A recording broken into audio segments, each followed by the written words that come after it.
সম্মানিত ভাইয়েরা, আমি আলোচনার সূচনায় সর্বকালের সর্বযুগের সর্বশ্রেষ্ঠ গ্রন্থ complete and balanced code of life আল কোরআন আল মজিদের গুরুত্বপূর্ণ একটি সূরা সূরাতুত তাওবার একটা আয়াত আমি তেলাওয়াত করেছি।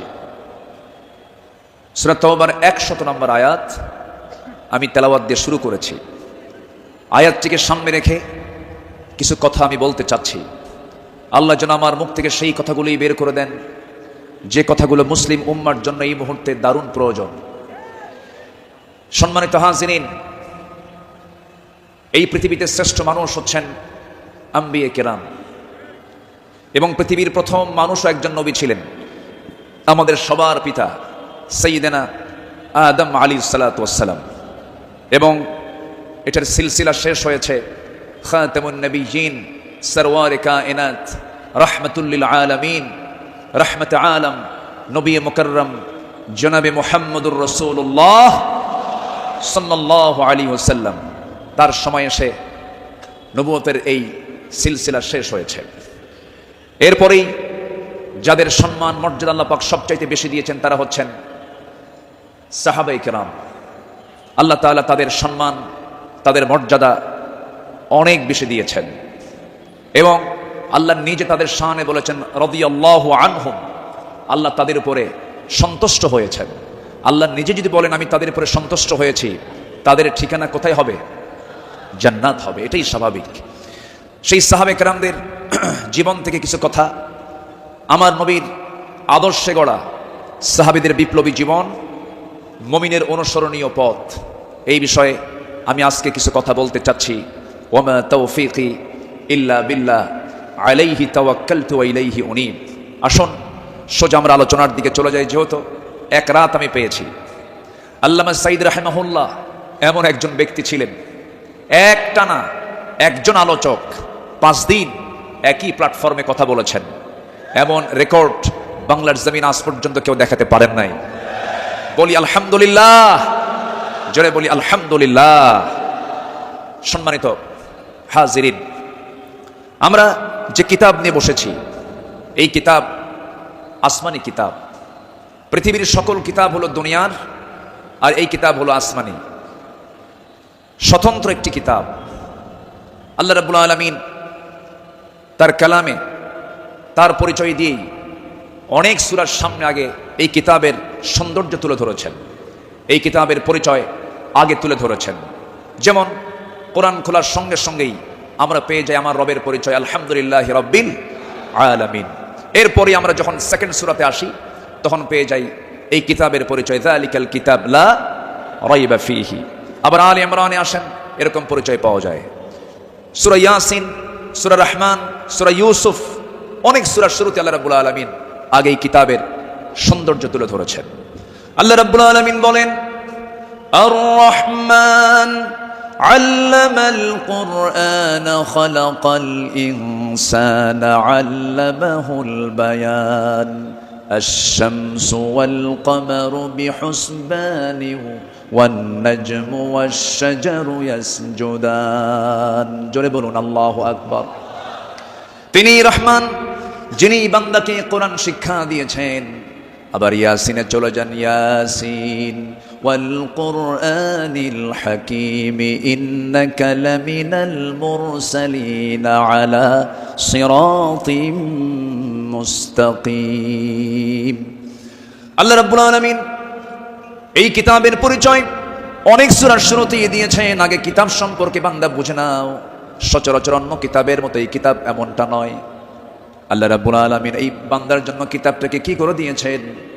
আল্লাহ রাব্বুল আলামিন বলেন তিবিয়ানাল লিকুল্লি শাই, তোমার জীবনের জন্য যা কিছু প্রয়োজন সব আয়োজন আমি এর মধ্যে করে দিয়েছি, কোথাও যাওয়ার দরকার নাই। ফাআইনা তাযহাবুন ইন হুয়া ইল্লা যিকরুল লিল আলামিন লিমান শাআ মিনকুম আন ইয়াস্তাকিম ওয়ামা তাশাউনা ইল্লা আন ইয়াশা আল্লাহু রাব্বুল আলামিন। জোরে বলুন আল্লাহু আকবার। তুমি কোথায় যাও, কোন পথে দৌড়াচ্ছ, দুনিয়ার কোন তন্ত্র মন্ত্রের দিকে দৌড়াও, দুনিয়ার কোন আইনের দিকে দৌড়াও, এই পৃথিবীতে 70 থেকে 80টি মানব রচিত মতবাদ আছে।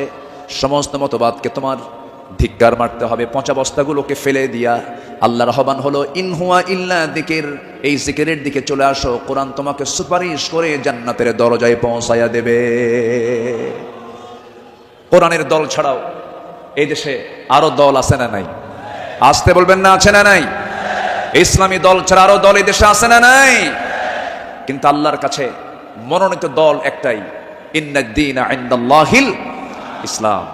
ইসলাম ছাড়া অন্য কিছু যে গ্রহণ করবে, সোজা কথা আল্লাহ পাক বলে দিচ্ছেন, ওয়ামান ইয়াবতাগি গায়রাল ইসলামি দীনান ফালান ইউকবালা মিনহু, যে ব্যক্তি জীবন বিধান হিসাবে, দল হিসাবে ইসলামকে বাদ দিয়ে অন্য কোনো দিনকে গ্রহণ করবে, তার কোনো কিছুই গ্রহণ করবেন না তিনি কে?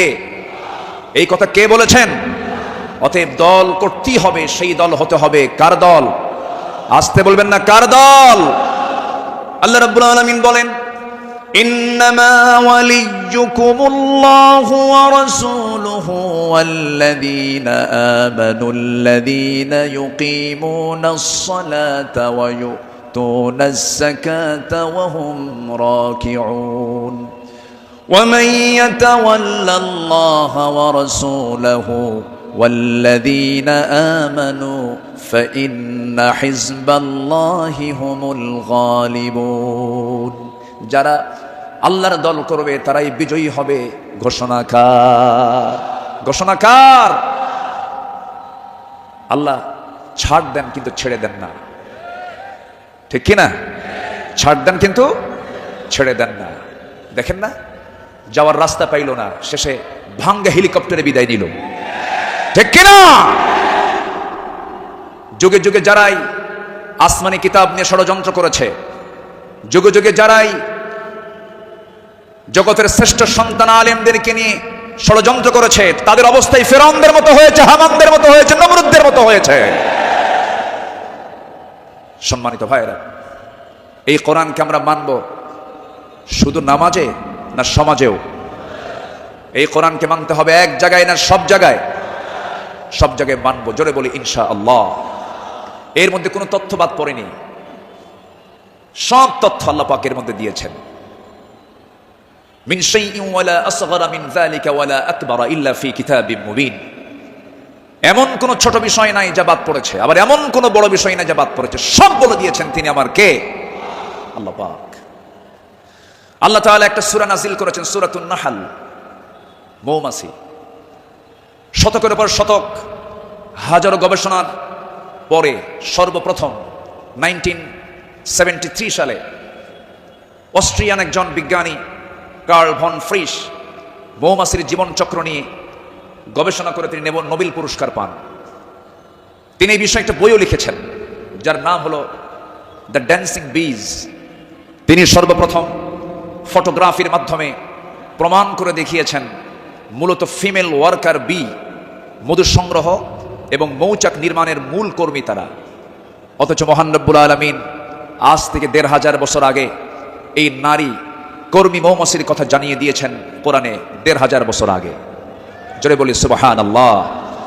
আল্লাহ রাব্বুল আলামিন বলেন, وَأَوْحَى رَبُّكَ إِلَى النَّحْلِ أَنِ اتَّخِذِي مِنَ الْجِبَالِ بُيُوتًا وَمِنَ الشَّجَرِ وَمِمَّا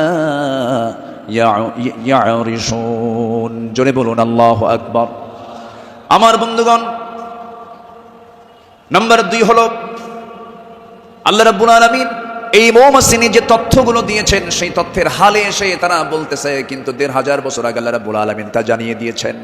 আল্লাহ রানী মৌমাছিকে, স্ত্রী মৌমাছিকে ওহী দিয়ে জানাচ্ছেন, তুমি পাহাড়ে, গাছে এবং তারা যে গৃহ নির্মাণ করে তাতে নিবাস তোমরা বানায় নাও। জোরে বলি সুবহানাল্লাহ।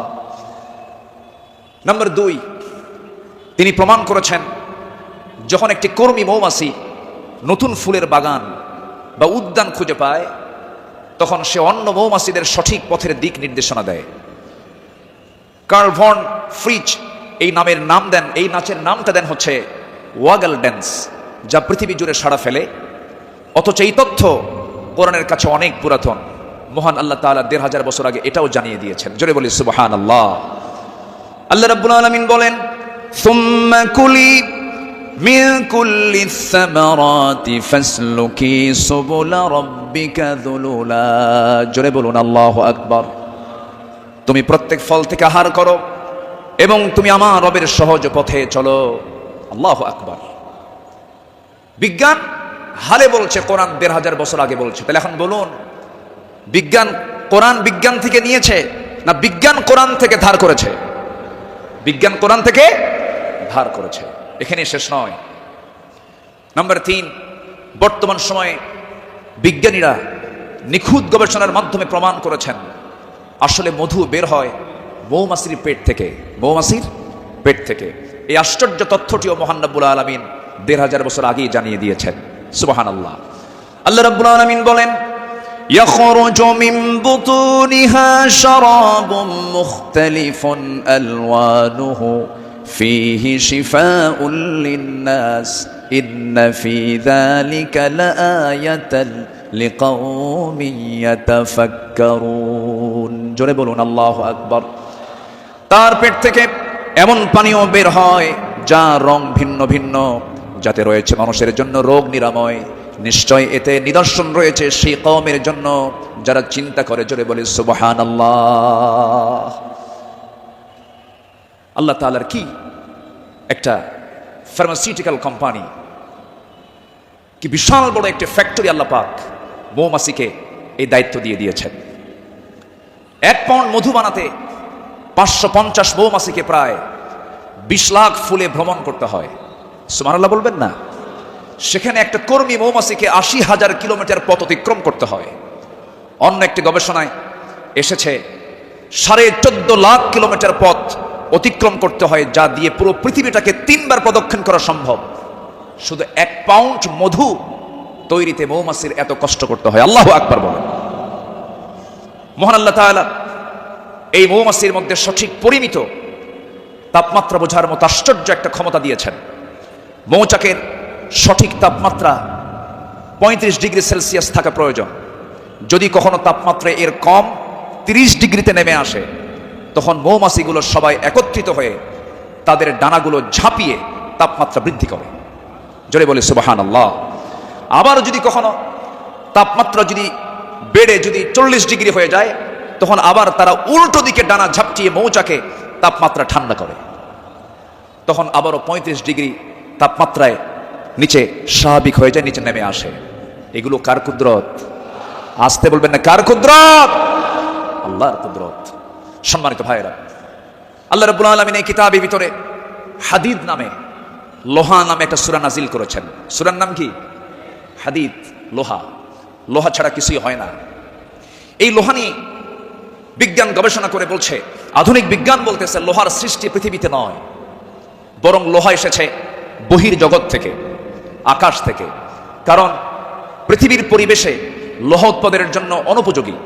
কেননা সূর্যের যে তাপমাত্রা লোহা উৎপাদনের জন্য যথেষ্ট নয়। সূর্যের কেন্দ্রের তাপমাত্রা হলো ১৫ মিলিয়ন ডিগ্রি সেলসিয়াস, আর সূর্যের পৃষ্ঠে অর্থাৎ ফটোস্ফিয়ারের তাপমাত্রা হচ্ছে ৫.৫ থেকে ৬,০০০ ডিগ্রি সেলসিয়াস। অথচ লোহা উৎপাদনের জন্য আনুমানিক ৫ বিলিয়ন ডিগ্রি সেলসিয়াস প্রয়োজন। বিজ্ঞানীদের ধারণা কোন সুপারনোভা বিস্ফোরণ থেকেই এই লোহার আগমন ঘটে থাকতে পারে। অথচ মহান রব্বুল আলামিন ১৫০০ বছর আগেই সূরা হাদিদে জানিয়ে দিয়েছেন আল্লাহ পাক লোহা নাজিল করেছেন। সুবহানাল্লাহ বলবেন না? আল্লাহ রাব্বুল আলামিন বলেন, وَأَنزَلْنَا الْحَدِيدَ فِيهِ بَأْسٌ شَدِيدٌ وَمَنَافِعُ لِلنَّاسِ। সূরাতুল হাদিদ আয়াত নাম্বার ২৫।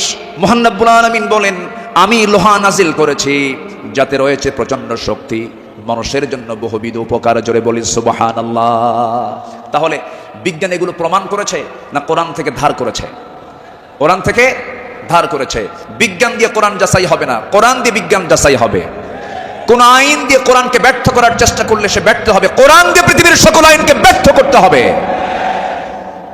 যারা বলেন কোরআন আর রাজনীতি ভিন্ন বিষয়, তাদের নতুন করে ঈমান আনতে হবে। কোরআন হচ্ছে কোরআন হচ্ছে আইন এবং প্রশাসনের চলন্ত বিশ্বকোষ। এটা দিয়েই নামাজ যেমন চলতে পারে, সমাজও চলতে পারে। কোরআন দিয়ে ক্যান্টনমেন্ট চলবে, কোরআন দিয়ে প্রশাসন চলবে। কোরআন দিয়ে চলতে পারে না এমন কোন প্ল্যাটফর্ম নেই, কোরআন দিয়ে সব চলবে, এটাই স্বাভাবিক। এই বিশ্বাস যার আছে তার ঈমান আছে, এই বিশ্বাস যার নাই তার ঈমান নাই, নাই, নাই।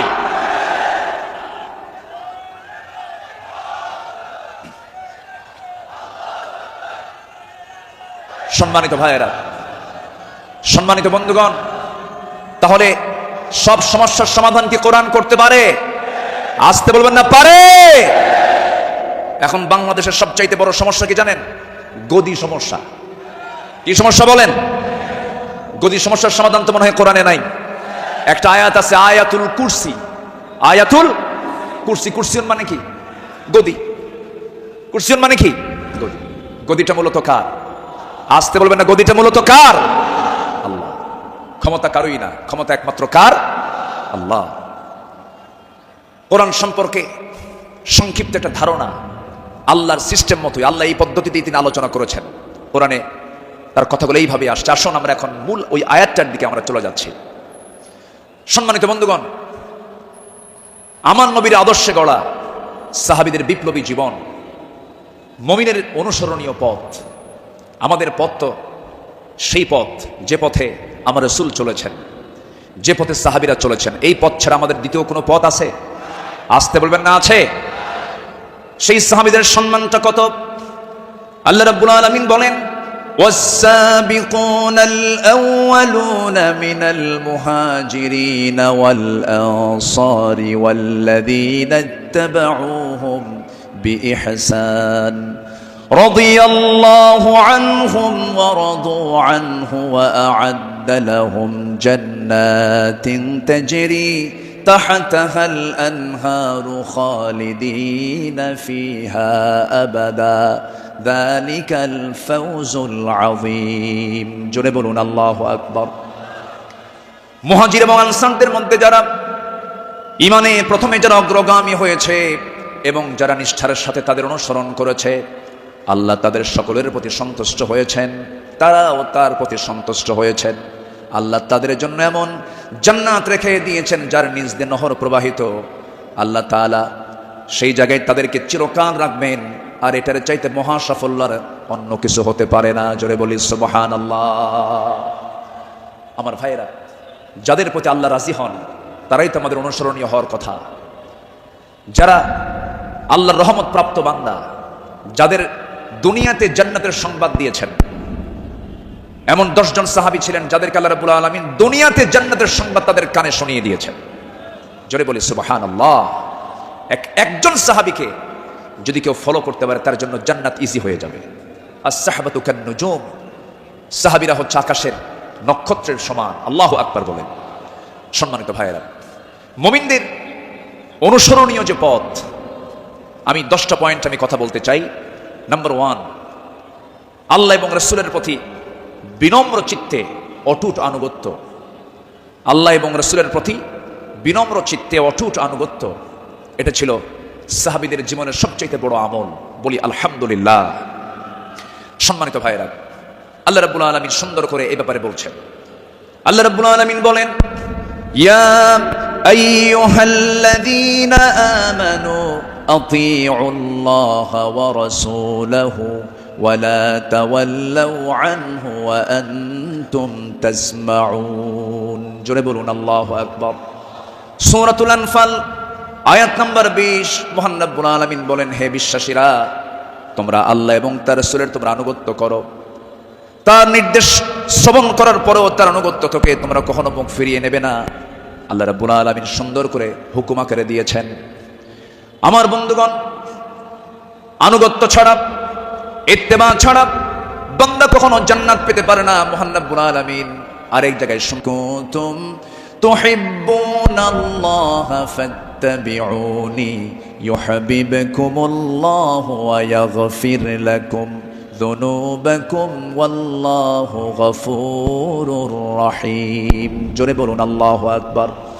কি মুহাম্মদ সে ওয়াফা तूने तो हम तेरे है ये है जहां चीज है क्या लौह कलम तेरे है। মুহাম্মদকে যদি ভালোবাসো, ভালোবাসা পাবে আমার, লৌহ কলম লুভিবে তোমরা, মাটির পৃথিবীর শেকন ছাড় সব পেয়ে যাবে, কিন্তু নিজের জীবনের চাইতে রাসূলকে বেশি ভালোবাসতে হবে এবং তার ইত্তেবা করতে হবে। সাহাবীরা তা দেখিয়ে দিয়েছেন তাদের প্র্যাকটিক্যাল লাইফে। ইতিহাস তো একই, সবার কম বেশি জানা আছে। একজন সাহাবী ছিলেন যিনি রাসূলকে কি পরিমাণ ভালোবেসেছেন। আমার নবীজি বদর যুদ্ধের ডাক দিয়েছেন। বদর যুদ্ধের দিন আমার নবীজি রোজা ভাঙ্গার নির্দেশ দিয়ে বললেন, সাহাবীরা কে আছো আমার ডাকে সাড়া দিয়ে বদর প্রান্তরে পৌঁছবে? তোমরা কি জানো আজকের এই দিন হচ্ছে সেই দিন যেদিন সন্তান পিতার বিরুদ্ধে যুদ্ধে নামবে। আজকের দিন তো সেই দিন যেদিন পিতা তার সন্তানের বিরুদ্ধে যুদ্ধে নামবে। আজকে গোত্রের যুদ্ধ, আত্মীয়র যুদ্ধ, জামাই শ্বশুরের সামনে মুখোমুখি হয়ে যাবে। তোমরা কি পারবে আজকের এই যুদ্ধের ময়দানে আমার আনুগত্যের মধ্য দিয়ে বাতিলদের মোকাবেলা করতে? সাহাবীরা সামনে দাঁড়িয়ে বললেন, ইয়া রাসূলুল্লাহি, আমরা রোজাও রাখবো, বাতিলদের বিরুদ্ধে মোকাবেলার সামনে দাঁড়িয়ে যাব। আমার রাসূল বললেন, আজকের দিনে রোজা রাখার প্রয়োজন নেই, ফাইদ্দাতুম মিন আইয়ামিন উখার, চলো আমরা জিহাদের প্রস্তুতি নিয়ে ফেলি।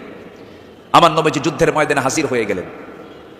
আমার নবীজি যুদ্ধের ময়দানে যখন দাঁড়ালেন, 313 জন সাহাবী নিয়ে বদর নামক প্রান্তরে, রমজান মাস, আমার নবীজির সামনে যখন দাঁড়ালেন, যুদ্ধ শুরু হয়ে গেছে।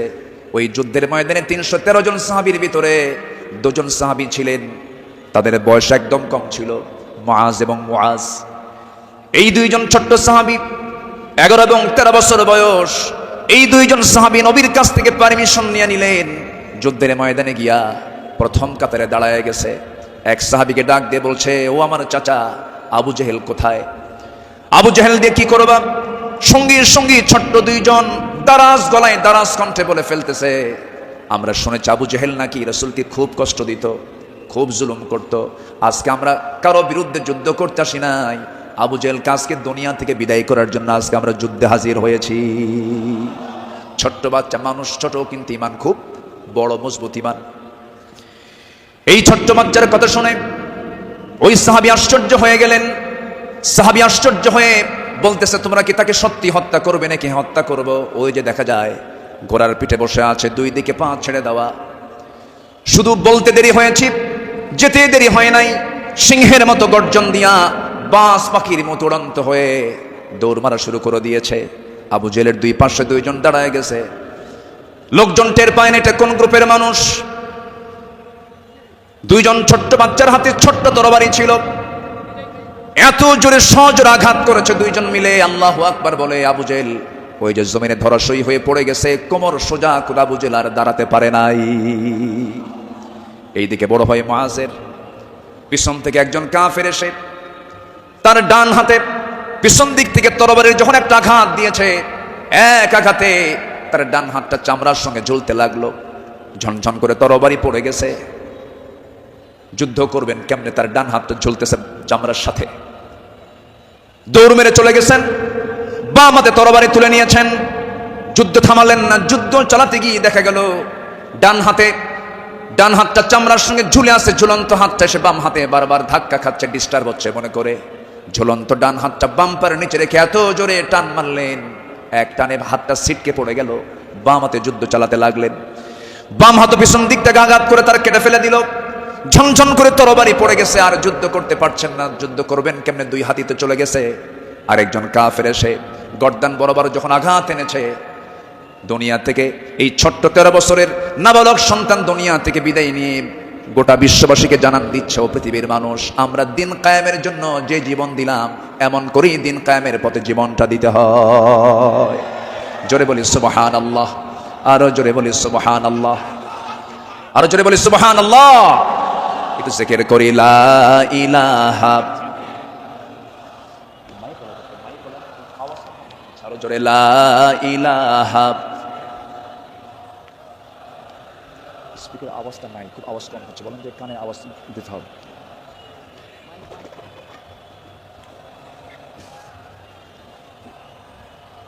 আওয়াজটা বাড়াও, আওয়াজ কমে গেছে। আরো জোরে লা ইলাহা আরো জোরে লা ইলাহা লা ইলাহা লা ইলাহা ইল্লাল্লাহু মুহাম্মাদুর রাসূলুল্লাহ সাল্লাল্লাহু আলাইহি ওয়াসাল্লাম। আমার বন্ধুগণ, আমার নবীজি আল্লাহর পথে যত হাজারো বিপদ এসেছে বিনম্র চিত্তে অটুট আনুগত্য আমার নবীজি আল্লাহর করেছেন। তার বড় একটা প্রমাণ হলো, একটু শুনুন, কান লাগায়, কতগুলো শুনেছি, বারবার শোনার প্রয়োজনও আছে।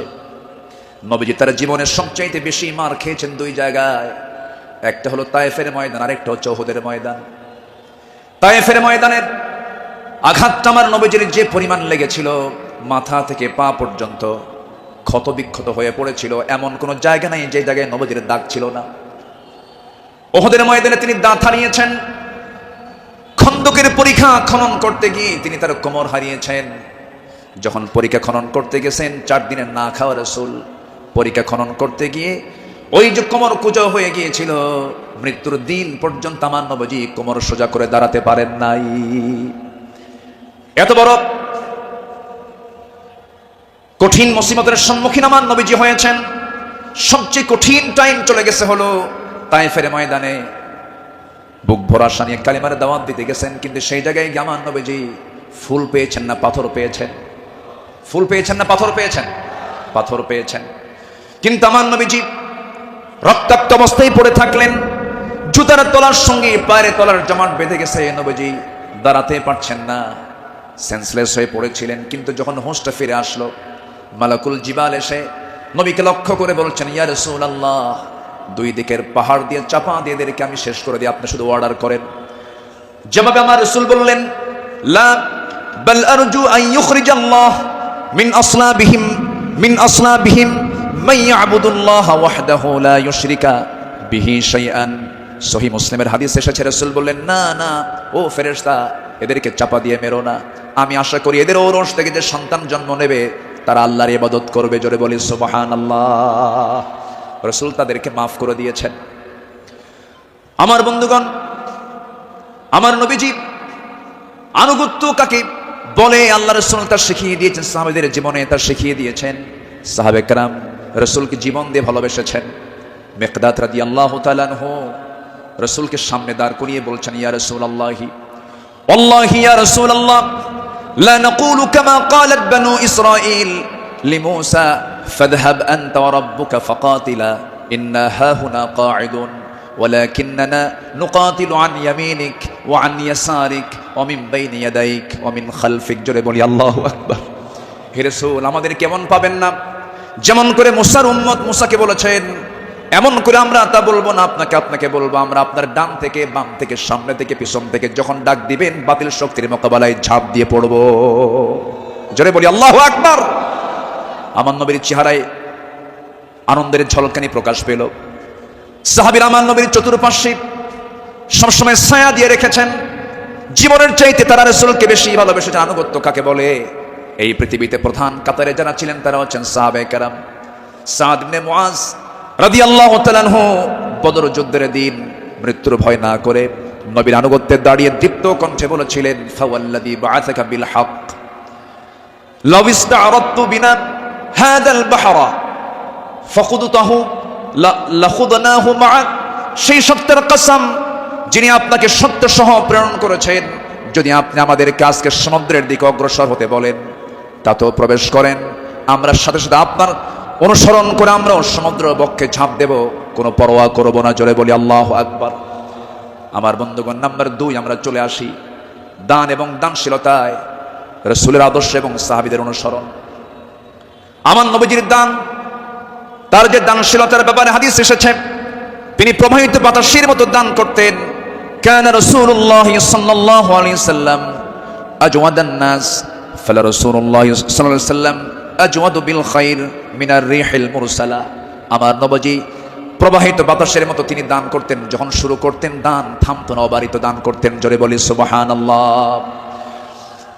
সাইয়্যিদনা ওমর ফারুক রাদিয়াল্লাহু তাআলা আনহু তিনি বলেন, তাবুকের প্রান্তরে বুক ভরা আশা নিয়ে নবীর সামনে দাঁড়ালাম এবং মনে মনে ভাবলাম, সারা জীবন আমার বন্ধু আবু বকরের সঙ্গে কোনো ইবাদতের কম্পিটিশনে পারি নাই, আজকে আমি আবু বকরকে হারায়া ফেলবো। তিনি করলেন কি, সমস্ত সম্পত্তির অর্ধেক তিনি তাবুক অভিযানে তিনি দান করলেন। আব্দুর রহমান ইবনে আওফ রাদিয়াল্লাহু তাআলা আনহু 3 বস্তা সোনা দান করেছেন। সবার দান যখন শেষ হয়ে গেছে, আমার নবী অপেক্ষার প্রহর গুনছেন তার সারা জীবনের বন্ধু, 3 দিনের ছোট বড় হিজরতের রাতের সাথী সাইয়েদনা আবু বকর সিদ্দিক রাদিয়াল্লাহু আনহু তিনি কখন তাবুকের জন্য তিনি কি নিয়ে আসবেন, তার দানের পরিমাণ কি, তিনি অপেক্ষার প্রহর গুনছেন। নবীর সামনে যখন এসে দাঁড়ালেন, রাসূল লক্ষ্য করে বলছেন, ইয়া আবা বকর মা আবকাইতা লিহালিক, হে আমার আবু বকর, তোমার পরিবার পরিজনের জন্য তুমি কি রেখে এসেছো? তিনি জবাব দিতে নিয়ে বলছেন, ক্বালা বাকাইতু লাহুমুল্লাহ ওয়া রাসূলা, আমি আমার পরিবারের জন্য রেখে এসেছি শুধু আল্লাহ এবং আল্লাহর রাসূলকে, বাকি সব তাবুকের প্রান্তরের জন্য আমি দান করেছি। জোরে বলি সুবহানাল্লাহ। আমার নবীজি তার শানে বলেছেন, ওমা নাফানি মালু আহাদিন কাত মা নাফানি মালু আবি বকর, আমার আবু বকরের অর্থ দিয়ে আমার যেমন উপকার হয়েছে, এমন উপকার আমার অন্য কারো দিয়ে হয় নাই। প্রতিটি মানুষের ইহসান পরিশোধ করতে পেরেছি আমি, রাসূল নিজে পরিশোধ করতে পেরেছি, কিন্তু আমার আবু বকরের ইহসান সমূহ এমন যে তার প্রতিদান কেবল আল্লাহ ছাড়া কেউ প্রতিদান দিতে পারবে না। জোরে বলি সুবহানাল্লাহ। আমার ভাইয়েরা, আল্লাহ রাব্বুল আলামিন সন্তুষ্টির জন্য বান্দাকে জানিয়ে দিচ্ছেন, বান্দা তোর দানটা হবে শুধুমাত্র আমার জন্য, দানের পুরস্কার হলো জান্নাত। সাহাবে কেরাম তা শিখিয়ে দিয়েছেন। আল্লাহ রাব্বুল আলামিন বলেন, মাসালুল লাযীনা ইউনফিকুনা আমওয়ালাহুম ফি সাবিলিল্লাহি কামাসালি হাববাতিন আনবাতাত সাবআ সানাবিলা ফি কুল্লি সুমবুলাতিন মিআতু হাব্বাহ ওয়াল্লাহু ইউদাঈফু লিমান ইয়াশা ওয়াল্লাহু ওয়াসিউন আলীম। জোরে বলুন আল্লাহু আকবার। যারা আল্লাহর পথে তাদের সম্পদ ব্যয় করে, তাদের উপমা হলো একটা বীজের মতো, যা উৎপন্ন করলো 7টা শীষ, প্রতিটি শীষে রয়েছে 100 দানা। তারা আর আল্লাহ যাকে চান তার জন্য এমন করেই বাড়িয়ে দেন। আল্লাহ হচ্ছেন সবচাইতে প্রাচুর্যময় এবং সর্ব বিষয়ে জ্ঞানী। জোরে বলি সুবহানাল্লাহ। নাম্বার 3 হলো আদল এবং ইহসানের মূর্ত প্রতীক ছিলেন রাসূল এবং সাহাবে কেরাম। আদল কাকে বলে, ইনসাফ কাকে বলে, ইহসান কাকে বলে, যদি আমরা মডেল হিসেবে গ্রহণ করব আমার নবী এবং সাহাবে কেরামকে, আল্লাহ রাব্বুল আলামিন এই শানে বলেছেন, ইন্নাল্লাহা ইয়া'মুরু বিল আদলি ওয়াল ইহসানি ওয়া ইতাই যিল কুরবা ওয়া ইয়ানহা আনিল ফাহশাই ওয়াল মুনকারি ওয়াল বাগি ইয়া'iদুকুম লা'আল্লাকুম তাযাক্কারুন। জোরে বলুন আল্লাহু আকবার। আমার বন্ধুগণ, আদালত কাকে বলে? সাইয়েদনা ওমর ফারুক রাদিয়াল্লাহু তাআলা আনহু অর্ধ দুনিয়ার শাসনকর্তা, তিনি একদিন ঘোড়া কিনতে গেছেন বাজারে। কি কিনতে গেছেন? ঘোড়া কিনতে গেছেন। আজকের বাজারে যেমন হোন্ডা কিনতে যায়, গাড়ি কিনতে যায়, আগের যুগে মানুষ কিনতে যেত কি? ঘোড়া। সাইয়েদনা ওমর ফারুকের প্রয়োজন, ঘোড়া কিনতে গেছেন। ঘোড়াওয়ালার সঙ্গে কথা বললেন, দামাদামি করে নিলেন, ঘোড়া একটা কিনলেন, দামটা দিয়ে দিলেন, কেনা বেচা হয়ে গেছে, চুক্তি সম্পন্ন হয়ে গেছে। ঘোড়া কিনে নিয়ে বাড়িতে চলে আসবেন। কয়েক মাইল ঘোড়ার পিঠে তিনি চড়েছেন, কয়েক মাইল আসতে না আসতেই তার ঘোড়ার 4টা পা অকেজ হয়ে গেছে। 4 পা যখন অকেজ হয়ে গেছে, সাইয়েদনা ওমর ফারুক একটু খেপে গেলেন, রেগে গেলেন। রেগে গিয়ে সোজা চলে গেছেন সেই ঘোড়াওয়ালার কাছে গিয়ে বলছেন, ঘোড়াওয়ালা তুমি আমাকে এমন ঘোড়া দিলে কেন? যে ঘোড়াটা আমি 4-5 মাইল যেতে না যদি 4টা পাই তার অকেজ হয়ে গেছে, অসুস্থ ঘোড়া দিয়েছে, আমি এই ঘোড়া নেব না। সঙ্গে সঙ্গে ঘোড়াওয়ালা বলছেন, আমিরুল মুমিনিন, আমি আপনাকে যে ঘোড়াটা দিয়েছি সুস্থ ঘোড়া দিয়েছি। আপনি যখন আমার কাছ থেকে ঘোড়াটা কিনতে এসেছিলেন সেই সময় ঘোড়াটা সুস্থ ছিল, আপনার মালিকানা যাওয়ার পরে ঘোড়াটা অসুস্থ হয়ে পড়েছে। সাইয়েদনা ওমর ফারুক একটু খেপে গিয়ে বলছেন, অসুস্থ ঘোড়া আমি নেব না, ঘোড়া ফেরত নাও, টাকাটা আমাকে দিয়ে দাও। এবার ঘোড়াওয়ালা বলছে, আমিরুল মুমিনিন, আমি যত বলবো, আপনি যত বলবেন, কোনো ফয়সালা আসবে না। ঠিক আছে, আমার কথা এবং আপনার কথা দুটা নিয়ে আমরা চলুন, আমরা আদালতে যাই। কোথায় যাই? আদালতে চলে যাই। ইন্নাল্লাহা ইয়া'মুরু বিল আদল, আদালতের সম্মুখীন হয়ে যাই। সাইয়েদনা ওমর ফারুক রাদিয়াল্লাহু তাআলা আনহু তখন অর্ধ দুনিয়ার শাসনকর্তা। এই কথা শোনার সঙ্গে সঙ্গে তিনি তার সকল কথাকে তিনি অফ করে দিলেন, চুপ মেরে গিয়ে বলছেন, ঠিক আছে ঘোড়াওয়ালা, চলো আদালতে হাজির হই, চলো আদালতে ফয়সালা দিয়ে দেবে। চিন্তা করে দেখুন, অর্ধ দুনিয়ার শাসনকর্তা ওমর ফারুক সামান্য এক ঘোড়াওয়ালা মামলা দিচ্ছে, সেই মামলায় তিনি হাজির হচ্ছেন। চলে গেলেন আদালতে। আদালত চত্বরে গিয়ে যখন হাজির হলেন, বিচারালয়ের চেয়ারে বসা একজন কাজী যখন সাইয়েদনা ওমর ফারুককে দেখেছেন, দেখা মাত্রই তিনি দাঁড় হয়ে বলছেন, আমিরুল মুমিনিন, আপনি কেন আদালতে, কি হয়েছে? তিনি এবার বলছেন, বিচারপতি, আমি ঘোড়া কিনতে গেছি, ঘোড়া সে আমাকে অসুস্থ ঘোড়া দিয়েছে, আমি এই ঘোড়া নেব না, সেজন্য বিচার আদালত পর্যন্ত গড়িয়েছে, কি করা যায়? কাজী সুরাই ইবনুল হারিস আল কিন্দি রাহিমাহুল্লাহ সেই বিচারপতির নাম। তিনি বলছেন, আমিরুল মুমিনিন, দুপক্ষের কথাই তো শুনতে হবে। দুপক্ষের কথাই তিনি শুনলেন। ঘোড়াওয়ালাও তার বক্তব্য দিল, খলিফাতুল মুসলিমিন তিনিও তার বক্তব্য পেশ করলেন, তার কথাগুলো বললেন। দুজনের কথা শোনার পরে কাজী সুরাই ইবনুল হারিস আল কিন্দি রাহিমাহুল্লাহ এবার বলছেন, আমিরুল মুমিনিন, অবশ্যই আপনি সম্মানিত, আপনি খলিফাতুল মুসলিমিন, কিন্তু আদালতটাকে কায়েম করার জন্য আমি আজকে আপনার কাছে দুঃখ প্রকাশ করছি। আজকে এই আদালতের রায়টা আপনার পক্ষে যাবে না, এই রায়টা সম্পূর্ণ ঘোড়াওয়ালার পক্ষে চলে যাবে। আমি আপনাকে বুঝাই দিচ্ছি। এবার তিনি বলছেন, আমিরুল মুমিনিন, আপনি আমার সামনে যে কথা বলছেন, আপনি এই জায়গা থেকে সুস্থ অবস্থায় বাড়ি পর্যন্ত ফিরবেন, তার কোনো গ্যারান্টি আছে নাকি? না, গ্যারান্টি নাই। তাই যদি হয় যে ঘোড়াটা আপনি কিনে নিয়েছেন, সেই ঘোড়াটা সুস্থ অবস্থায় কিনেছেন, আপনার মালিকানায় যাওয়ার পরে ঘোড়াটা অসুস্থ হতেই পারে, অসুস্থ হয়ে গেছে, কিন্তু সেই ঘোড়াটা ফেরত দিয়া আপনি টাকা ফেরত নেবেন, এমনটা তো ইসলাম এলাও করে না। সাইয়েদনা ওমর ফারুক রাদিয়াল্লাহু তাআলা আনহু একটা কথা বললেন না। আদালত চত্বর থেকে তিনি বের হয়ে গেলেন। পরের দিন তিনি মাজলিসে শুরার বৈঠকে বসলেন, সবাইকে জানান দিলেন যে, আমার সমস্ত উপস্থিত সমস্ত পরামর্শ সভার সদস্যবৃন্দ, গতকালকে আমি একজন বিচারপতি পেয়েছি, এত বড় আদিল মানুষ আমি দেখি নাই, এত বড় আদিল, ইমামুন আদিল, এত সুন্দর রায় সে দিয়েছে, তার এত বড় সাহস, সে ব্যক্তির দিকে তাকায় নাই, সে আইনের দিকে তাকাইছে, আদালতের দিকে তাকাইছে। আমি ওমর আমার বিরুদ্ধে সে রায় দিয়েছে, এই লোকটাকে সাধারণ বিচারপতি না বানায় তাকে কেন্দ্রীয় বিচারপতি বানায় দিলাম। আল্লাহু আকবার বলেন। সম্মানিত ভাইয়েরা, সম্মানিত বন্ধুগণ, বিগত 16 বছর যে বিচারগুলো হয়েছে, প্রহসনের বিচার হয়েছে, অনেক মার কোল তারা শূন্য করেছে, অনেক আল্লাহর গোলামের উপরে তারা জুলুম করেছে। 2018 সালে হঠাৎ করে আমার বাড়ি চতুর্দিক থেকে কয়েকশো পুলিশ আমার বাড়ি ঘেরাও করে আমাকে ধরতে গেছে। বিশাল বড় সন্ত্রাসী তো, ধরতে গেছে। তো বললাম, ভাই কি সমস্যা, কি, চলেন থানায় যেতে হবে। থানায় নিয়ে গেল, ওসির সামনে বসে আছি, দেখি ওসির চোখের ভিতরে পানি টলমল করছে, অশ্রুপূর্ণ চোখ। তো বললাম, আপনি কাঁদেন কেন? হুজুর, আমি আপনার খুব ভক্ত। তো ভক্ত তো ধরছেন কেন? বলে যে, কি করব হুজুর, চাকরি বাঁচান তো ফরজ, সন্তানাদি আছে, কি করব, উপর থেকে খুব চাপ, হুজুর আপনি আমাকে মাফ করে দিয়েন। কি করবেন, চাকরি বাঁচান তো ফরজ। আমি বললাম, চাকরি বাঁচান ফরজ, ইমান বাঁচান নফল। মামলা একখান দিয়া চালান দিয়ে দিল, কোর্টে না মঞ্জুর করলো, কোনো মঞ্জুর হবে না। সেখান থেকে নিয়ে চলে গেল জেলখানায়। জেলখানায় ঢুকলাম, ঢুকেই দেখি 80-85 বছরের এক বুড়া মানুষ আমার দেখে লম্বা একখান সালাম দিয়ে বলে, হুজুর আপনি জেলখানায় ঢুকলেন? খুব খুশি হলাম। তো বললাম, ঢুকলাম জেলখানায়, খুশি হলেন আপনি, ব্যাপারটা কি?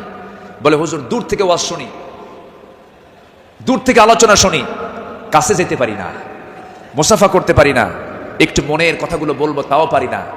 কত সুন্দর আপনি আমার কাছে ধরা দিলেন, দোয়া করে জেলখানায় থাকে। তো আমি এখন উল্টা মুরব্বীকে বললাম, চাচা আপনি জেলখানায় কেন এই বুড়া বয়সে, নাতিপুতি থুইয়া? তো বলতেছে, বাবা কি বলবো, বোমা হামলা, বোমা হামলা। মানে আমার নামে বোমার মামলা দিয়েছে, আমি নাকি বোমা মেরেছি। বাবা বলো তো, এই 80 বছরের বুড়ার হাতে যদি বোমা তুলে দেওয়া হয়, সেই বোমা লক্ষ্যে যাবে না নিজের মাথায় পড়বে? এই আচরণ করেছে তারা 16 বছর। ফেরাউন বেঁচে ছিল, ফেরাউন পৃথিবীতে বেঁচে ছিল 1600 বছর, এরা ছিল 16 বছর। সংখ্যার যে মিল হলো কেমনে বুঝলাম না। ফেরাউনের যে চরিত্র, এদের সেই একই চরিত্র তারা প্রকাশ করেছিল 16 বছর। দাড়ি দেখলেই, টুপি দেখলেই তাদেরকে জঙ্গিবাদীর তকমা লাগায় মামলা দিত। রাস্তার ফকির পর্যন্ত মামলার শিকার হয়েছে। আল্লাহ পাক একটা পরিবেশ আমাদেরকে উপহার দিয়েছেন, দিন কায়েমের কাজে আমরা এই পরিবেশকে কাজে লাগাবো। জোরে বলি ইনশাআল্লাহ, আরো জোরে বলি ইনশাআল্লাহ। আল্লামা সাইদি তিনি দুনিয়া থেকে বিদায় নিয়েছেন, তার একটাই স্বপ্ন ছিল, এই বাংলার জমিন শাসন হবে কোন দিন? কোরআন দিয়া। এটাই তার স্বপ্ন ছিল। সেই স্বপ্ন পূরণ করার জন্য আল্লামা সাঈদীকে জীবন দিয়ে ভালোবাসেন আপনারা, আমি বিশ্বাস করি। কারণ 100 বছরের ইতিহাসে এমন রেকর্ড নাই। আল্লামা সাঈদীর শুধু ফাঁসির রায় দিয়েছিল, সেই রায়কে কেন্দ্র করে একই দিনে শতাধিক মুসলমান শাহাদাত বরণ করেছিল। সম্মানিত ভাইয়েরা, তার যে স্বপ্ন এই দেশ আল্লাহর জমিন, আল্লাহর দিন কায়েম হোক, সেই জমিনের দিন কায়েম হওয়ার জন্য যদি বুকের তাজা প্রাণ ঢেলে দিতে হয়, বুকের তাজা রক্ত ঢেলে দিতে হয়, জানমাল দিতে হয়, সবাইকে রাজি আছেন? রাজি আছেন কারা কারা? হাত উঁচু করে দেখান মুসলমান।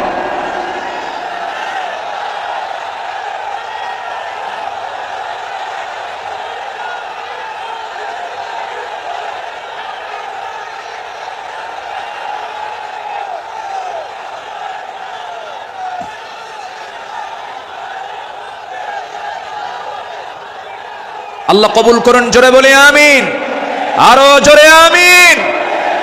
হাত নামান, বসুন। আমি তো দাঁড়াতে বলি নাই, আপনি দাঁড়ালেন কেন? যে বসে পড়ুন। আমি কি আলোচনা চালাবো? আমার নির্দিষ্ট সময় কিন্তু শেষের দিকে প্রায়। আমি কি আলোচনা চালিয়ে যাব? সবাইকে আমাকে সময় দিবেন? জোরে বলি ইনশাআল্লাহ, আরো জোরে বলি ইনশাআল্লাহ। সম্মানিত ভাইয়েরা, তাদের আদালতটা কি ছিল? সাইয়েদনা ওমর ফারুক রাদিয়াল্লাহু তাআলা আনহু একদিন কোন এক বাজার দিয়ে যাচ্ছিলেন। হঠাৎ করে কোন এক সাহাবীর গায়ে হাতে ছিল ছোট্ট ছড়ি, লাঠি ছিল, লাঠি দিয়ে ঘুতা মেরেছেন। মজা করে একটা ঘুতা মারলেন। সেই সাহাবীও কিছু মনে করেন নাই। মাস 6 পরে সাইয়েদনা ওমর ফারুক রাদিয়াল্লাহু তাআলা আনহু তার সঙ্গে দেখা করে বললেন, বন্ধু চলো আমার বাড়িতে যাই। বাড়িতে নিয়ে গেলেন, হাতটা ধরে ক্ষমা চেয়ে বললেন, শোনো আমার ভাইজান, অমুক দিন তোমার শরীরে একটু মজা করে একটু তরবারি কি বলে হাতের ছড়ি দিয়ে লাঠি দিয়ে একটু আঘাত করেছিলাম, কষ্ট পেলে আমাকে মাফ করে দিও। এই যে তোমার হাতে 600 দিরহাম দিয়ে দিলাম, তুমি আল্লাহর ঘর কাবা জিয়ারা করে আসবে। জবাবে সেই সাহাবী বলছেন, আমিরুল মুমিনিন, আপনি আমাকে যে আঘাত করেছেন এটা তো আমার মনেই নাই। সাইয়েদনা ওমর ফারুক বললেন, ও আমার ভাই, আমি যে তোমাকে মৃদু আঘাত করেছি, এটা যদি তুমি কিয়ামতের দিন আমার বিরুদ্ধে যদি আল্লাহর কাছে যদি আদালতে মামলা দিয়ে দাও, আমি জামিন পাবো না। এই জন্য আজকে দুনিয়াতেই তোমার কাছ থেকে আমি মাফ চেয়ে নিলাম। জোরে কোন সুবহানাল্লাহ। সাইয়েদনা ওমর ফারুক রাদিয়াল্লাহু তাআলা আনহু এক বোতল মধু এনেছেন, রাষ্ট্রের মধু। সেই মধুগুলো নিয়ে এসে বাড়িতে স্ত্রীর সামনে দাঁড়িয়ে বলছেন, স্ত্রী, মধুগুলো আনলাম। এই মধু শুধু আমাদের ঘরের জন্য নয়, আমার প্রতিবেশী আরো 4 ঘর সহ আমার ঘর মোট 5টা ভাগ হবে। তোমাকে দায়িত্ব দিলাম, এই মধুটা ভাগ করো। স্ত্রীকে মধুভাগের দায়িত্ব দিয়ে সময় যেতে না যেতেই একটু পরেই তিনি বলছেন, স্ত্রী মন খারাপ করো না, আমি তোমাকে মধুভাগের দায়িত্ব দেব না। মধুর বোতলটা নিয়ে নিলেন, আস্তে করে প্রতিবেশীর ঘরে চলে গেলেন। প্রতিবেশীকে ডাক দিয়ে বলছেন, প্রতিবেশী, যে মধুর বোতলটা তোমাকে দিলাম সমান 5 ভাগে ভাগ করবে। একটা ভাগ তুমি আমাকে দিবে, বাকি 4 ভাগ তোমরা সব ভাগ করে নেবে। তিনি তার অংশের মধুটা নিয়ে আসলেন, নিয়ে এসে স্ত্রীর সামনে দাঁড়িয়ে বলছেন, আমার স্ত্রী, আল্লাহর কসম করে বলি, আমি তোমাকে সন্দেহ করিনি, আমি তোমাকে ভালোবাসি।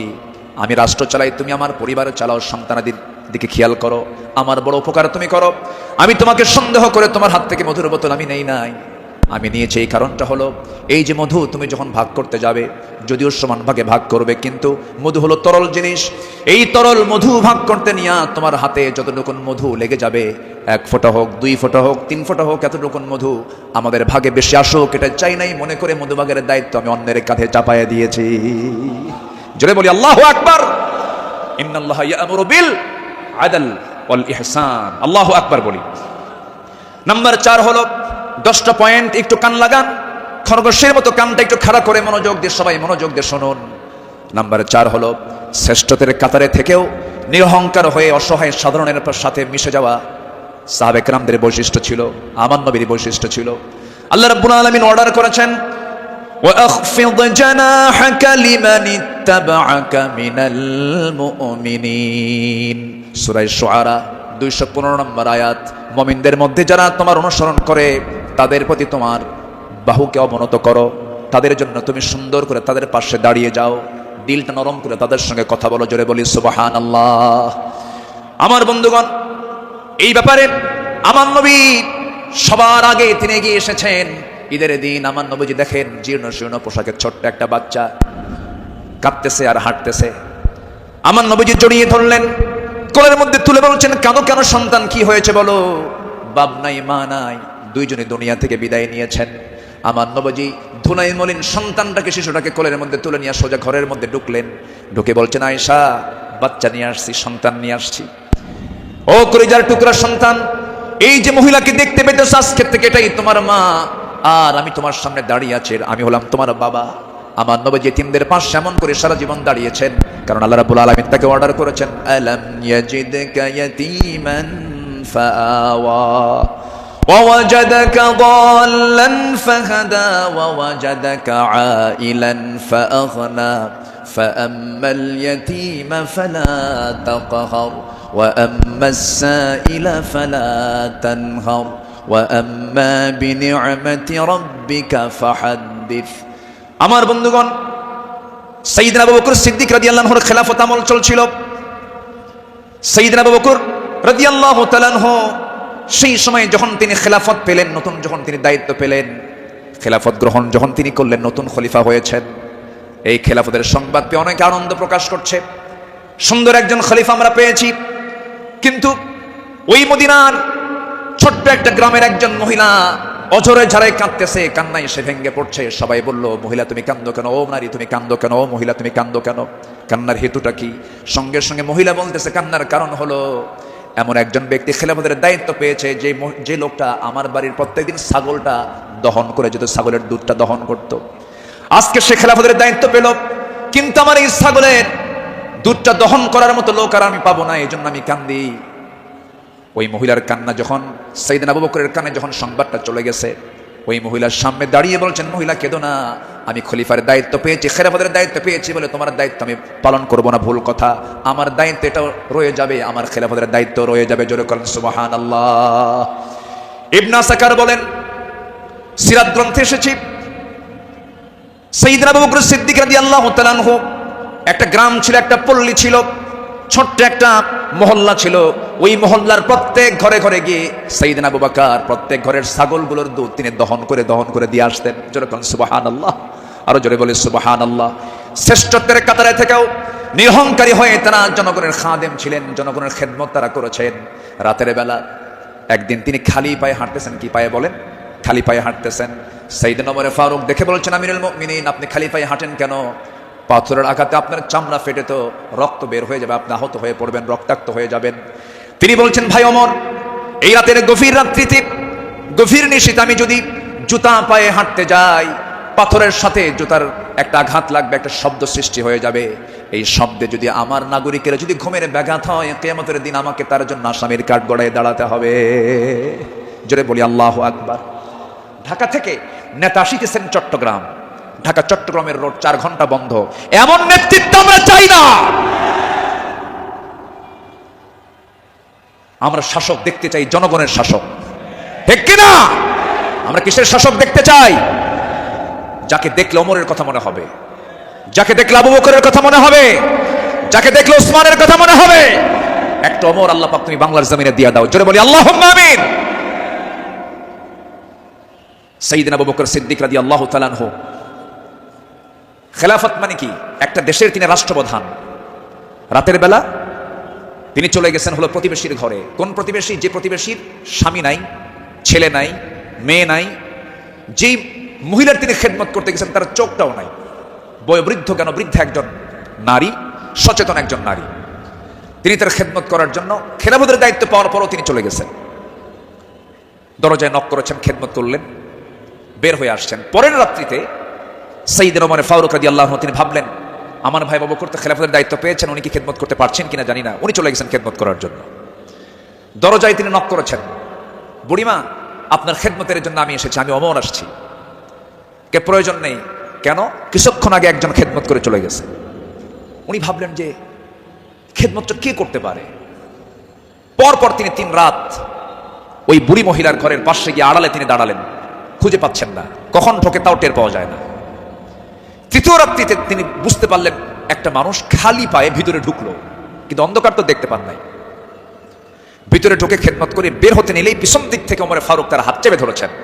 চেপে ধরেই দেখেন কেউ না, খলিফা আবু বকর সিদ্দিক রাদিয়াল্লাহু তাআলা। তিনি বললেন, আমিরুল মুমিনিন, একটা রাষ্ট্র পরিচালনা করতে নিয়ে কত পরিশ্রম করতে হয়। রাতের বেলা বিশ্রামের প্রয়োজন হয়, দিনের বেলাও পরিশ্রম করেন, রাতের বেলা এমনটা করলে আপনি অসুস্থ হয়ে পড়বেন, অন্তত আমাদের কিছু খেদমতের জন্য আমাদের কিছু কাজ রেখে দেন। তিনি বলছেন, ভাই ওমর, হাসরের ময়দানে আমার আমলনামা তোমার পিঠে যাবে না, আমার কাজ আমাকে করতে দাও। মৃত্যুর দিন পর্যন্ত তিনি ওই মহিলার খেদমত করে তিনি দুনিয়া থেকে বিদায় নিয়েছেন। দ্বিতীয় খলিফা ওমর ফারুক রাদিয়াল্লাহু তাআলা যখন খেলাফতের দায়িত্ব পেলেন, ওই মহিলা জানেন না প্রথম খলিফা ইন্তেকাল করেছেন। খেলাফতের দায়িত্ব যেদিন পেয়েছেন সেই দিনই রাত্রিবেলায় ওমর ফারুক তিনি চলে গেছেন মহিলার ঘরে, দরজায় নক করে ভিতরে ঢুকেছেন। মহিলা জানেন না খাদেম চেঞ্জ হয়েছে। ভিতরে তিনি সব কাজগুলো করলেন, রান্না বান্না করে দিলেন, কাপড় চোপড় ধুয়ে দিলেন, খাবার দাবার ধুয়ে দিয়ে পরিষ্কার করে তিনি বের হয়ে আসলেন। মহিলা অন্ধ মানুষ, বসেছেন খাবার খেতে, সামনে খেজুর নিয়ে যখন বসেছেন, খেজুর একটা মুখে নেওয়া মাত্রই দাঁতের নিচে যখন খেজুরের বিচি যখন পড়ে গেছে, সঙ্গে সঙ্গে মহিলা বলতেছেন ইন্না লিল্লাহ। তিনি চোখের পানি ফেলে দিয়া কেঁদে কেঁদে বলতেছেন, বুঝতে পেরেছি আমার আসল খাদেম আবু বকর আর দুনিয়াতে নাই।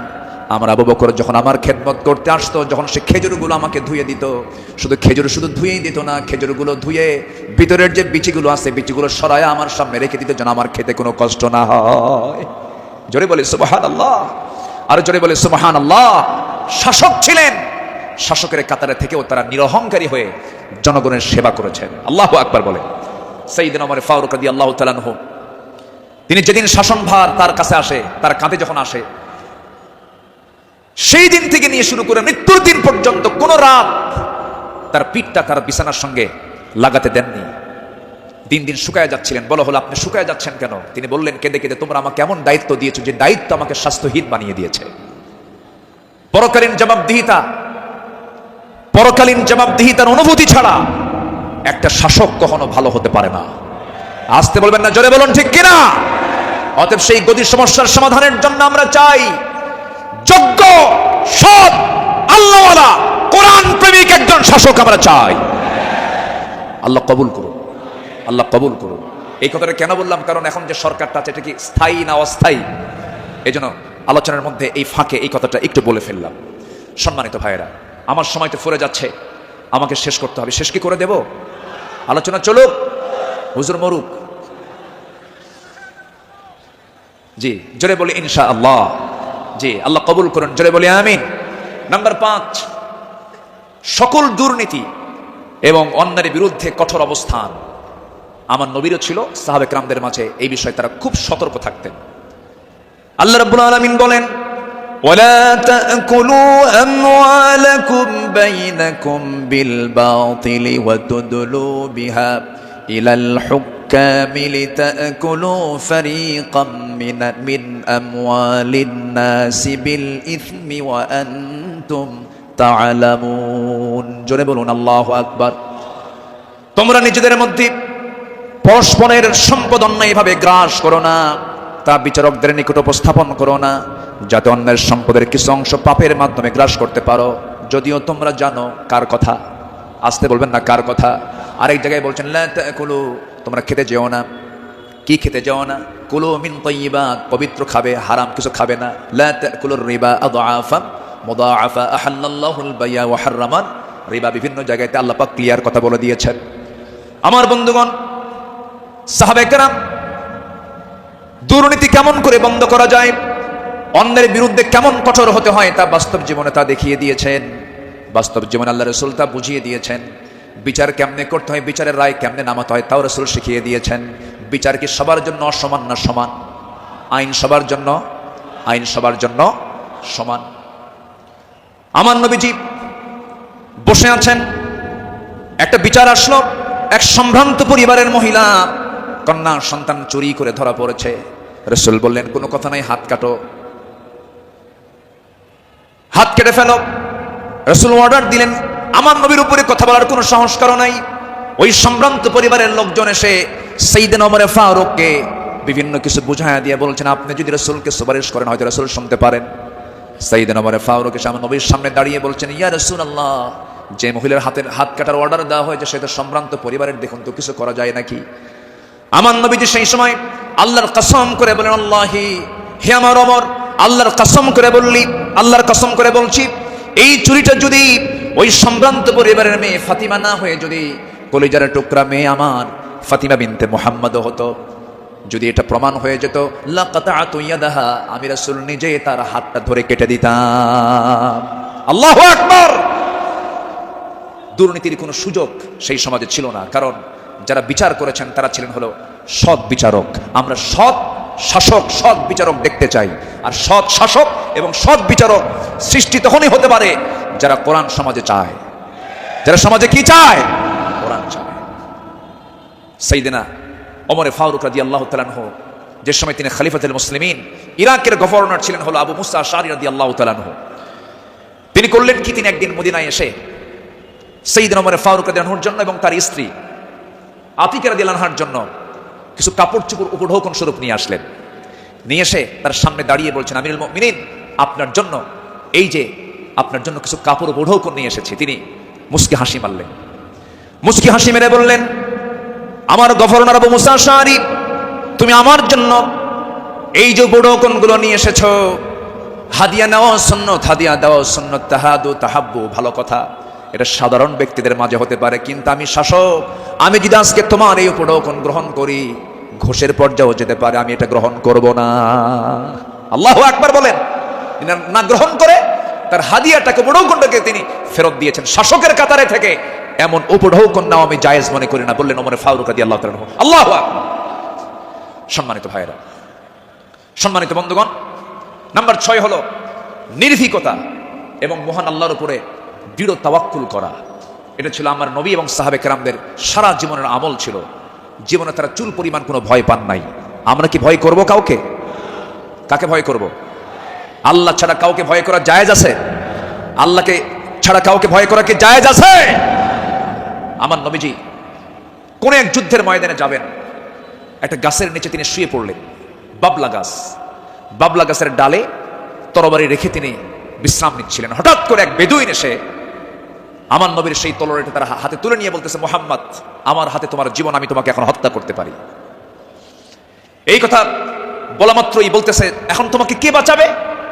বেদুইন বলছে, তোমাকে এখন কে বাঁচাবে মুহাম্মদ? আমার নবীজি বলেন, আমাকে বাঁচাবেন আমার আল্লাহ, আমাকে বাঁচাবেন আমার আল্লাহ, আমাকে বাঁচাবেন আমার আল্লাহ। 3 বার রাসূল যখন বললেন, ওই বেদুইনের হাত থেকে তরবারি থরথর থরথর করে পড়ে গেল। আমার নবীজি দৌড় মেরে গিয়ে সেই তরবারি হাতে নিয়ে বললেন, বেদুইন, এখন তোমাকে বাঁচাবে কে? আমি তো আল্লাহর কাছে আশ্রয় নিয়েছি, আল্লাহ আমাকে বাঁচাবে, এখন তোমাকে কে বাঁচাবে?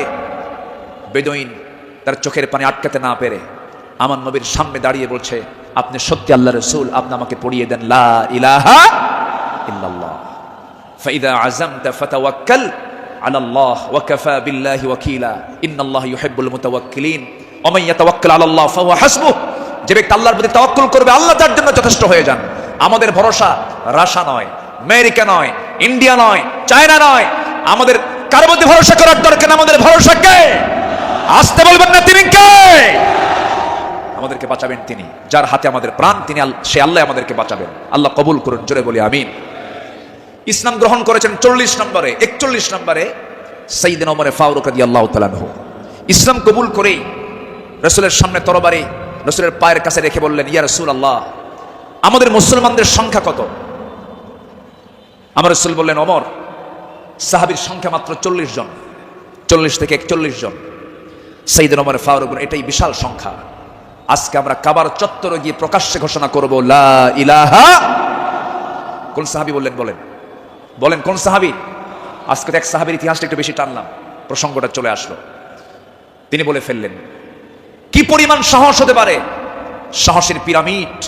সাইয়েদনা ওমর ফারুক গিয়ে প্রকাশ্য রূপে সামনে ঘোষণা করলেন, কে আছো আমার সামনে আসো, লা ইলাহা। তরবারি হাতে দৃপ্ত পদক্ষেপে আল্লাহু আকবার ধ্বনিতে মুখরিত করে আকাশ বাতাস সামনের দিকে যেতে লাগলেন। আবু জেহেল হতভম্ব হলো। আবু জেহেল মনে মনে ভাবলো, পাঠালাম কি জন্য, আর হয়ে গেল কি? সাইয়েদনা ওমর ফারুক রাদিয়াল্লাহু তাআলা এত সাহসী ছিলেন, সেই বজ্র কণ্ঠের ওমর এখনো দরকার আছে না নাই? সেই বজ্র কণ্ঠের ওমর এখনো দরকার আছে না নাই? নতুন বাংলাদেশ তৈরি করার জন্য ওমর প্রয়োজন, আবু বকর প্রয়োজন। আমরা আবু বকরের মতো দৃঢ়চেতা হব, ওমরের মতো সাহসী হব, ওসমানের মতো ধৈর্যশীল হব, আলীর মতো লড়াকু সৈনিক হয়ে বাতিল শক্তির মোকাবেলা আমরা ঝাঁপিয়ে পড়ব প্রয়োজনে। রাজি আছেন কারা কারা? হাত উঁচু করে দেখান মুসলমান।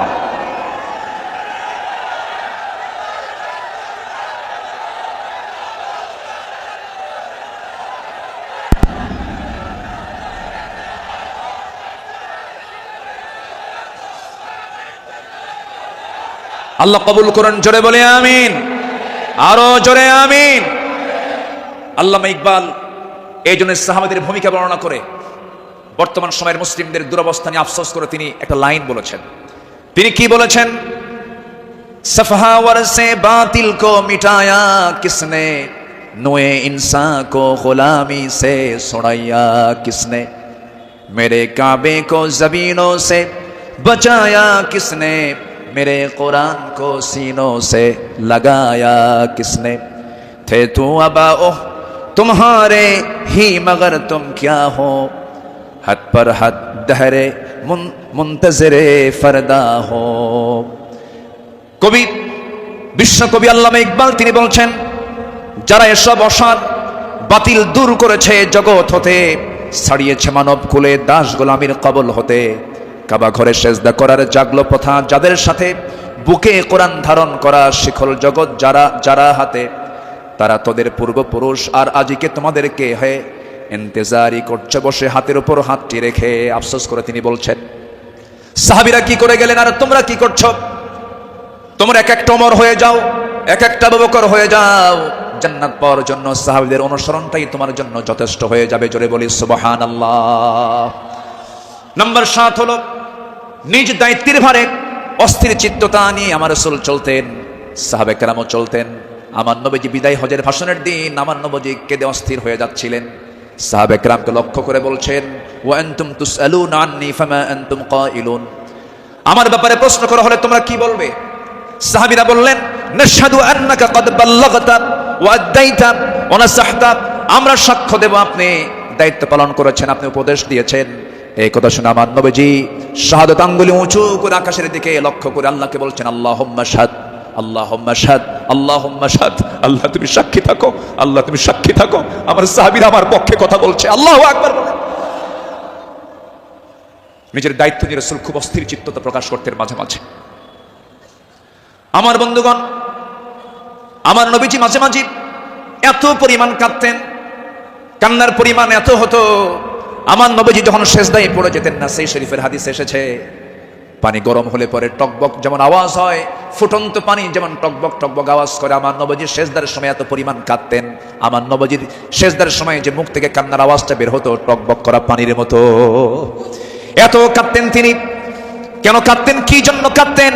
তিনি শুধু চেয়েছেন, ও আল্লাহ, আমার উম্মতকে তুমি জাহান্নাম দিবা না, আমার উম্মতকে তুমি জান্নাত দিবা। তিনি তার নিজের জন্য বেশি কেঁদেছেন না, উম্মতের জন্য বেশি কেঁদেছেন, উম্মতের জন্য বেশি কেঁদেছেন। আমার বন্ধুগণ, এই জন্য এই পৃথিবীতে সবচাইতে বেশি ভালোবাসবো 1 নাম্বার কাকে বলেন?